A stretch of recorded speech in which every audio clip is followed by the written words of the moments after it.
Olá, hoje falaremos de Jonathan Edwards, nascido em East Windsor, Connecticut, Estados Unidos, que era Nova Inglaterra, em 1703. Seu falecimento se data em 1758. Verdade que a grande obra dos puritanos parecia estar passando por um momento de crise, a igreja estava decaída. Surge Jonathan Edwards como um instrumento poderoso e crucial no que nós chamamos de grande despertamento ou grande avivamento, que começou em Northampton.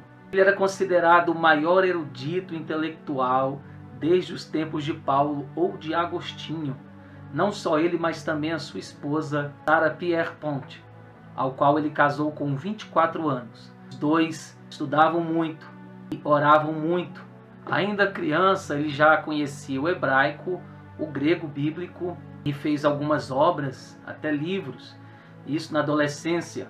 Aos 13 anos ele entra no Yale College e aos 17 ele se diploma. Ele começa ajudando seu pai na igreja, que ele era filho de pastores, igreja, como falei, decaída espiritualmente. E era costume dos jovens nas faculdades fazerem as suas resoluções, escreverem no fim de ano aquilo que eles iriam viver no próximo ano.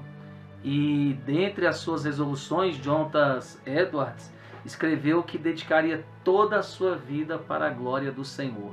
Ele foi exemplo de oração, humildade, entrega, intelectualidade e dependência genuína do Espírito Santo. Ele era o único filho homem. De 11 filhos, 10 eram mulheres. Ele tinha 10 irmãs. E quando se casou, ele repetiu o número que seus pais também tiveram como filhos. Ele também teve 11 filhos. Jonathan Edwards estudava e orava meditando 13 horas por dia, que na época era o horário de trabalho comum. Sua esposa também o acompanhava e vizinhos testemunhavam que muitas vezes os viam arrebatados. Alguns diziam que até flutuando ou em transe de tanta glória, poder de Deus naquela casa. Ele teve um ponto difícil quando começou a levar este avivamento, devido a questões sobre verdadeiros e falsos avivamentos. Algumas pessoas caracterizaram que cair, chorar, emoções não eram avivamentos verdadeiros, o que resultou com que ele fizesse uma obra explicando os sinais de um verdadeiro e de um falso avivamento.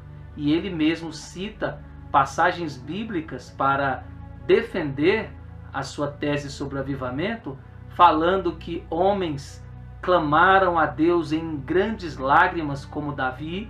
Ele cita o carcereiro na conversão diante da pregação de Paulo, e cai aos seus pés clamando por salvação. Fala também de cânticos da noiva de Cristo, que o amou até desfalecer. Fazia questão de falar de seus jejuns e dos seus períodos de oração. Ele é o autor daquele famoso sermão, Pecadores na mão de um Deus irado.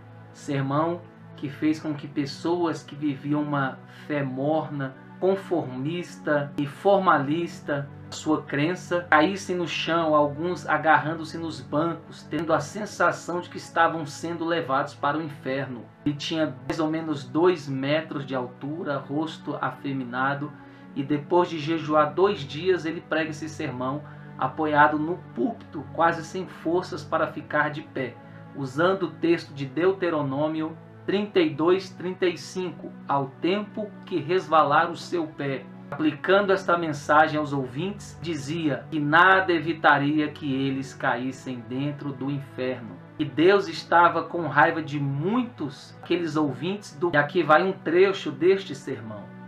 Aí está o inferno com a boca aberta. Não existe coisa alguma sobre a qual vós vos possais firmar e segurar. Entre vós e o inferno existe apenas a atmosfera. Há atualmente nuvens negras da ira de Deus pairando sobre vossas cabeças, predizendo tempestades espantosas com grandes trovões. Se não existisse a vontade soberana de Deus, a única coisa para evitar o ímpeto do vento até agora, seríeis destruídos e vos tornaríeis como a palha da eira, o Deus que vos segura na mão sobre o abismo do inferno, mais ou menos como o homem segura uma aranha ou outro inseto nojento sobre o fogo durante um momento para deixá-lo cair depois, está sendo provocado em extremo. Não há que admirar-se alguns de vós com saúde e calmamente sentados aí nos bancos passarem para lá antes de amanhã. Sermão que teve grande impacto não só naquele momento, mas influenciou grande parte até mesmo da Europa. Ele buscava lugares solitários como florestas, muitas vezes a cavalo, para ir orar e clamar e buscar a presença de Deus. E no fim do seu ministério teve que ser expulso da igreja que pastoreava por questões a respeito da ceia do Senhor. As pessoas queriam um método mais liberal para aplicar e servir a ceia. Já Jonathan Edwards defendia que deveria haver um equilíbrio e que somente os que tinham comunhão, que eram membros, que estavam na aliança com Cristo, deveriam ceiar. Depois de votações, ele foi expulso.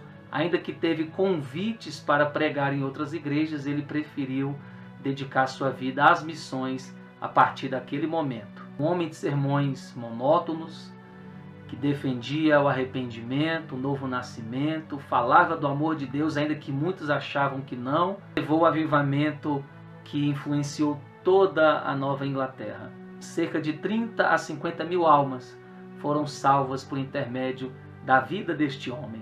Sua morte se deu quando apareceu a varíola, indo um médico a Filadélfia para vacinar os estudantes. Ele, reagindo mal à vacina, teve uma febre e um mês depois faleceu.